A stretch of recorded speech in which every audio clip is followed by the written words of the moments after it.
Şeyle beje bo'ldi shamolda, hamda yomg'ir. Kasallanib, to'liq 100% kasallanib bo'ldi. Yangi bash kelgani bor-ku. Shunaga tushyotuvdi. Shuni sal to'xtab turib, yana bash kelyapti. Mana ular to'xtagandi, bash kelgan keyin. Ashlarga tushyotuvdi. Azagro sepilgandan keyin bu yana o'sib, yana o'ziga eski holatiga keldi.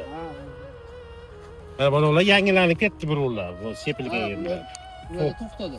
To'xtab, mana yangilanib ketdi. Mana o'sha kasallangan baklar, kasallangan baklar. Bu yangilangan baklar o'sha sepilgan. Yangi motor otgan, bash kelgan. Shu nuqul bashkiliga qul chiqargani bor-ku. Tushyotuvdi.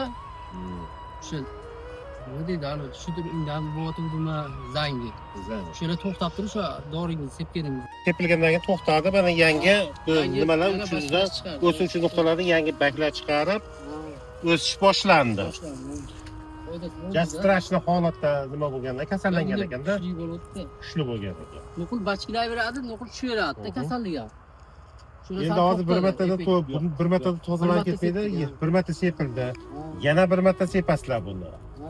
Yana bir marta azagor bilan ishlab turib, haligi vodisi bio'g'it bilan ishlansa, bu o'ndaqa hammasi tozalanib, yaxshilanib ketadi. Bu qayer hozir Yozyovon tumani, Yangiobod. Yozyovon tumaniga qarab, Yangiobod. Yangiobod.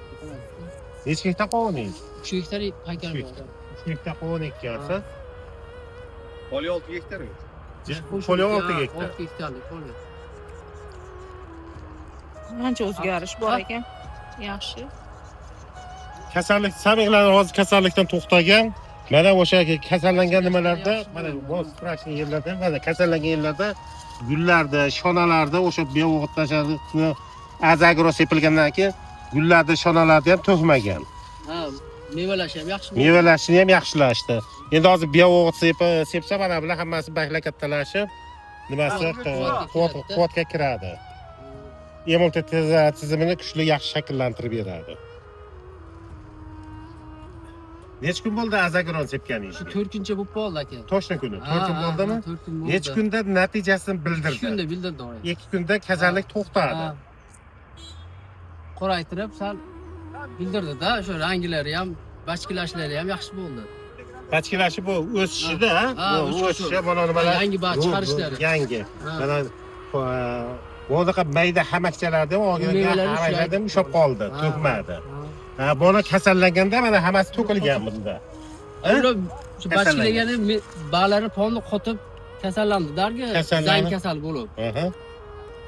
Endi mana o'sha kasallangan nimalar, mana o strashli holatda, o'ta kuchli kasallangan holatda o'ylab, mana uchlaridan o'sib rivojlanish boshlandi. Yana bir marta qaytadan sepasiz. To'g'ri, yaxshi bo'lib ketadi, yana bitta seksa. O'z holati yaxshi bo'ldi, ancha. Beja qizarib ketibdi-da. Ismingiz kim? Yashnar. Yashnar, ism familiya. Qayerdansiz o'shalar? Biz Aqshidan dehqonimiz. Namangan viloyati. Namangan Chust tumani Aqshi qishlog'idan. Chust tumani Aqshi qishlog'i. Dehqonlarga maslahat beramiz. Effekt yaxshi ekan. Silitra solgansiz nimaga? Azotli o'g'it. Silitra arig'iga bir paqirdan bosganmiz-da. Yo'q, tagiga. Yo'q, biz unaqa emas. Arig'iga bir karbamid solgan. Karbamid bosilgan aka. Endi o'sha silitrada solingan azotli o'g'itni o'zlashtirishga mana haligi bu agro preparati faqat mana kasallikni to'xtatmaydi-da. Kasallikni to'xtatgandan keyin bu mana va baklar mana ular qalinlashib boshqacha bo'lib ketdi, tez bachkilar deyapsizlar sizlarda. Rivojlanishi. O'sha solingan azotli o'g'itni ildizga me'yoridan ko'p o'g'it borganda, modda to'plab o'zlashtirilmay qoladi. O'zlashtirilmay qoladi. O'zlashtirilmay qolgandan keyin palaklarda rivojlanish, o'sish darajasi susayib ketadi, pasayib. Stress holatga keladi. Va mana u nimani agroni sepganlarning tarkibida 55% oltin gugurt mikroelementi bor. O'sha sog'gan azotli o'g'itlarni o'zlashtirib beradi. Parchalab hazm qilib beradi, o'zlashtirib, reaksiya hosil qilib o'zlashtirib beradi. Bu to'liq o'zlashtiradi. Shuning uchun bu ham bu kasallikka ta'sir qilgan, ham buni o'sish darajasini rivojlantirgan. O'sha ildizdagi to'planib turib, ildizni qisib turgan azotli o'g'itlarni o'zlashtirib, ildiz harakatini tezlashtirib, yaxshilab beradi. Ishtahasini ochgan. Ishtahasini ochib beradi. Endi sizlarga hali vidisi qo'lingizga beog'it berganman. O'sha beog'itni sepganingizda mana baklar oshqovoqda balki katta o'tib yashnab ketadi. Yashnab. Mana bu olingan shona, gullar, naychalar hammasi to'liq ushuydi. Hovlingizni hammagini ham kattalashtiradi. Imkon bo'lsa, bir 200 lik bochkaga 1-2 litrda kuyib, suv ochganda suv bilan ham oqizdiringlar. Ayniqsa toruzga nihoyatda natijasi yuqori bo'ladi. Toruzda oqizishi? Ha, oqiz. Toruzda o'ta yuqori bo'ladi. Mana bitta qatarga qilmanglar-da, toruzda qovunta shunday farqini bilasiz. 5 kunda bilinadi farqi. Ashkam oqizdimmi lekin o'sha. Oqizdirdingizmi? Bilindimi farqi? Tarvuzga o'rgamchikana tushadi deyapsizlar-ku. Shunga ham Azagro yaxshi ishlaydi. Azagro? Toruz qayerda? Chunki Azagro men tarvuzni sinab ko'rib aytishdi-da o'sha nimalar. 2 yildan beri. Yozyovon tuman Yangiobod qishlog'imi? Yangiobod qishlog'ida tarvuz maydonida turibmiz. Mana modda yetishmaslikdan bu mana barglari sarg'ayib tashlayapti mana ona barglar. Eski barglar mana sarg'ayib tashlayapti.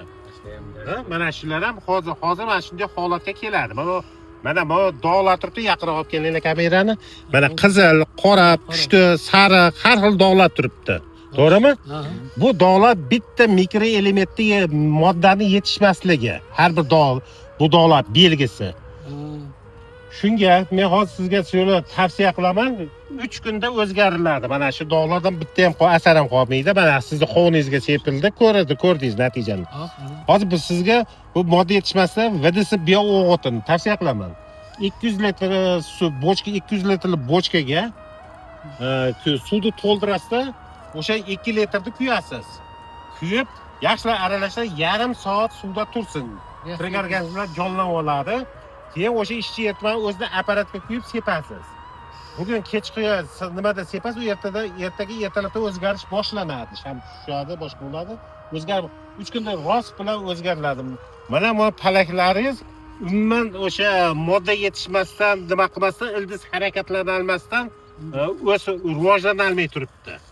Mana palaklarni ba'zi sarg'ayib turibdi, nimasi ham, bargi ham kichkina.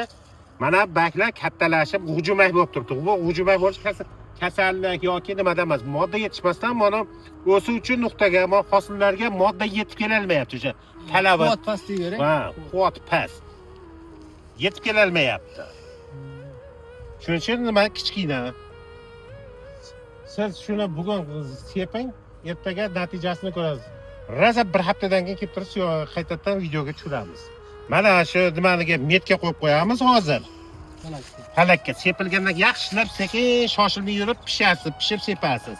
Mana shu yerga metga qo'yib qo'yamiz. Bir haftadan bugun sepasiz, bir haftadan keyin kelib turib natijasini ko'radi. Birgalikda ko'rib nima qilamiz. Endi sizlarni shu yerdasizlar ko'ramiz natijasini. Mana bu makka jo'xori. Ha? Makka jo'xorini bir qatariga seping, bir qatariga sepmang. Bir haftada ne santimetr o'sadi, yana qancha baquvvat bo'ladi? Tanasi. Mana bu haqiqiy tirik nima? Isbot dalil bo'ladi. Siz keyin nima qiling? Tarvuzga ildizdan ham oqizdiring suv bilan. Ha, keyin tarvuzga 200 lik bochkaga bir kranchaq qo'yib turib, mana bu nima? Bormi? Bo'lsa suvni ochganda ochib qo'yasiz. Nega hozir normalni silitra solgansiz hozir. O'sha silitralarni ham o'zlashtira olmay turibdi. O'sha azag VDS bio'g'otini oqizdirasiz, oqizdirganingizda VDS bio'g'otin tarkibida 18 xil mikroelementlar bor. Azotni o'zlashtiruvchi, fosforni o'zlashtiruvchi, kaliyni o'zlashtiruvchi. Masalan, azotni o'zlashtiruvchi oltin gurgut, magniy, bor mikroelement kerak. Ya'ni fosforni o'zlashtiruvchi rux, temir, mis, yod, kaliy, kalsiy va hokazo mikroelementlar kerak. VDS bio'g'otin tarkibida o'sha 18 xil o'simlik uchun zarur bo'lgan mikroelementlar jamg'armasi bor. Shu solgan o'g'itlarni tez o'zlashtiradi, reaksiya hosil qilib tez ishlov holatiga keltiradi. Ildiz tizimini yaxshi, kuchli shakllantirib beradi. O'suvchi, so'rovchi, oziqlanuvchi ildizlarni. Buni bo'ldiqa bu burmash deyapsizlarmi hozir buni? Bizda burmoshlikda shuni yangi birinchi dehqon tilida masalan bu tashlaysiz, aylanlarda muz tashlaysiz. Agar shuni tarvuzda yoki qovunga shu yerdan ko'tarib chiqqanda 4-5 santimetr bo'lganda ko'chatli paytda ko'chatilib 1 gektar maydonga 1 litr 25 ming so'm bo'ladi xolos. O'shanga mehnatdan qochmasdan 1-2 marta 3 marta ishlansa beo'g'it bo'ladi. Shunaqa illatlar bironta kuzatilmaydi. Mana hozir bor ekan. bor Siz ikkita qataringiz mana ikkita qataringizga seping, ikkitasiga sepmang. O'zingizga ishonch hosil qiling. Yangi yilga biz bilan yilni boshi shu ko'chat ekishdan boshlab oxirigacha birgalikda ishlang. Ikkitasiga seping, ikkitasiga sepmang. Like bosib qo'yinglar, kommentariyada effektini bilayotganlaringiz bilib qo'ying mana siz. Alohida olib qo'ydim sizni. Sog'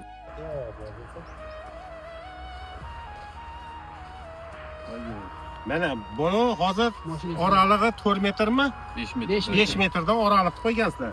Palakni bundaqa qaytarmanglar. Qaytarilsa oraga havo kirmaydi-da, u shudringa tushadi. Zamburug'li kasallikka chalinish boshlanadi. Bu palak bemalol o'sib, nimani qilaversin? Borgan joyigacha. Palakga havo kirmaydi, yerlarga havo kirmaydi. Zamburug' rivojlanishiga qulay sharoit yaratib qo'yasizlar. Palakni qaytarsin. Buni palakni qaytarmasdan palak o'saversin, keyin buni xohlasalar bir mashina ham yurib bo'ladi. Damazmi, Tiko'mi yurib nimani qilsa ham bo'ladi. Pishgan paytda. Agar hozir palakni bundaqa qilib mana qaytarishni boshlablar, agar qaytarib qo'ysalar, bu palak aql o'sadi, o'zi qalin, bu qalin, havo kirmaydi, yorug'lik kirmaydi. Nafas olishi, issiqlik olishi jarayoni susayadi, fotosintez jarayoni susayib, kasallikka moyilligi oshib boradi. tushadi, battar tushadi. U shudringa tushadi. Qaytarmanglar palakni. Mana qaytarsizlar, bu to'g'ri o'saversin. O'z holida o'saversin. Bu qaytarsa hozir mana bu orasiga qarab yo ustiga qarab palak o'sadi, yuradi. Ustiga qalinlashga havo kirmaydi. Havo kirmagandan keyin zamburug'li kasalliklarga qulay sharoit tug'iladi rivojlanishiga.